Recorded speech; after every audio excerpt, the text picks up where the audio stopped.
Como é administrar tantas startups, e nesse momento do Brasil, econômico do Brasil, onde você percebe o seguinte: ser startup é bom, ser uma empresa nascente não é tão bom.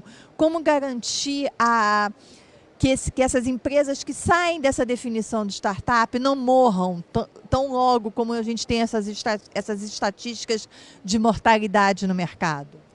Bom, o Unicamp Ventures é um grupo de empresas que tem startups, mas também tem as grandes empresas, né? São mais de 600 empresas, tem empresas de todos os portes.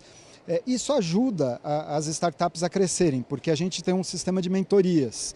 Os gestores dessas grandes empresas, que já foram pequenas um dia, ajudam o gestor da startup a se imaginar, bom, o que eu faço quando eu for grande? Né? E também ajuda um outro lado, que a gente tem até mais preocupação, que é de não se manter pequena. Né? A gente tem um termo lá que a gente brinca, a gente chama de startup bonsai.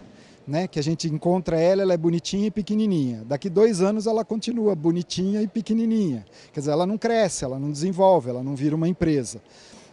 Por outro lado, se ela crescer sem esse conhecimento da gestão, da administração, uma coisa que as startups pecam muito, recursos humanos. Então, quando ela começa a crescer, ela precisa contratar gente. Contratar gente não é fácil, gerir gente não é fácil. Ela acha que todo mundo vai ser aquele grupo de amigos, os 4 ou 5 que começaram a empresa. Daqui a pouco o cara está pedindo um vale-refeição, ele está pedindo um aumento. Não, mas eu não vendi, como é que eu vou aumentar você? Não, mas não interessa, você é o dono, você que tem que resolver. Nós temos dentro do grupo Unicamp Ventures esse formato de mentoria. Né? A própria agência de inovação da Unicamp regula essa mentoria e traz pessoas, quem entende um pouco mais de recursos humanos, quem entende um pouco mais da tecnologia, às vezes precisa de ajuda de um professor da Unicamp para dar uma roupagem tecnológica nova. Isso tem ajudado as startups a enfrentar esse salto do sou uma pequenininha, não quero ficar pequenininha, não quero ficar bonsai o tempo todo, mas eu preciso crescer.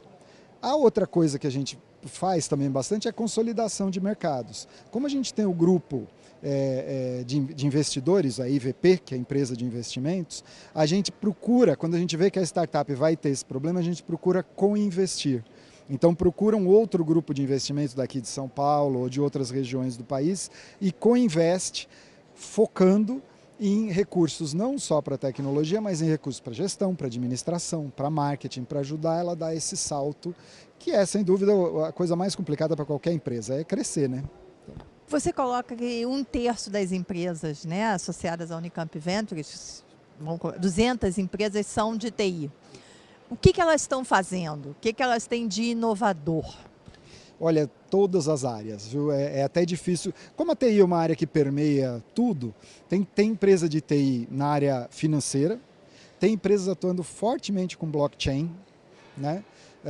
Principalmente nessa área financeira, atuando com blockchain, mas a gente tem coisas assim na área de aviônicos. Uma das empresas lá que está fazendo muito sucesso, ela criou um simulador de voo que simula um avião de grande porte e não custa milhões de dólares, custa alguns milhares de dólares, quer dizer, reduziu numa escala de 1000 o preço disso.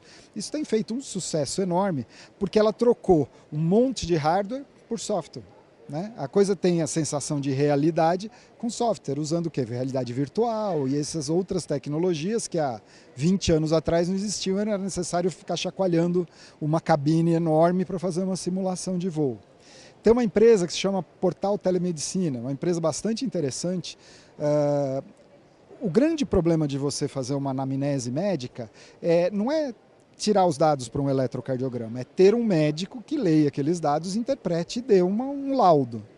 Quando você vai para o interior do país, o médico às vezes está a 300 quilômetros de distância por estrada de terra. Né? Como que eu faço esse laudo chegar antes da pessoa ter um problema cardíaco grave? Essa empresa criou um protocolo que pega os sensores, que qualquer pessoa pode colocar os sensores, a 300 km de distância do médico mais próximo. Isso chega para o médico faz o laudo no seu tablet e ele tem o laudo imediatamente ali, para saber o que fazer, para saber, para a pessoa do local, o médico ou o enfermeiro que às vezes tem na região, conseguir saber o que fazer. Então, o Brasil é inovador, o Brasil tem criatividade. Por que é tão difícil inovar no Brasil? As empresas que a gente vê, que as empresas mais esbarram, é na burocracia. É na burocracia, é no estabelecer a empresa, é nos custos associados a empreender. Né? O empreendedor tem o brilho nos olhos, ele enxerga um problema, ele acha uma solução para aquele problema e ele sai correndo atrás de jeitos para viabilizar aquela solução. E aí ele esbarra no custo de abrir a empresa, ele esbarra na contabilidade, ele esbarra nos livros fiscais, ele vai emitir a nota fiscal, mas aí é para outro estado, aí tem a retenção de imposto, então ele se perde nisso. E ele acaba, às vezes, com isso, tirando o foco do problema que ele conhece e sabe resolver. Eu acho que o grande problema no Brasil hoje do empreendedorismo é esse, é o incentivo a empreender. Antigamente a gente tinha também o problema de recurso, de você ter fundos de financiamento. Hoje isso está razoavelmente equalizado. Tem muitos fundos, tem fundos de angel, tem fundos de first step, second step, tem fundos para todas as fases da empresa. O próprio governo tem BNDES, a FINEP tem linhas de financiamento. Mas a empresa se perde na papelada, no processo, contratar gente, demitir gente, e isso tira o foco do empreendedor.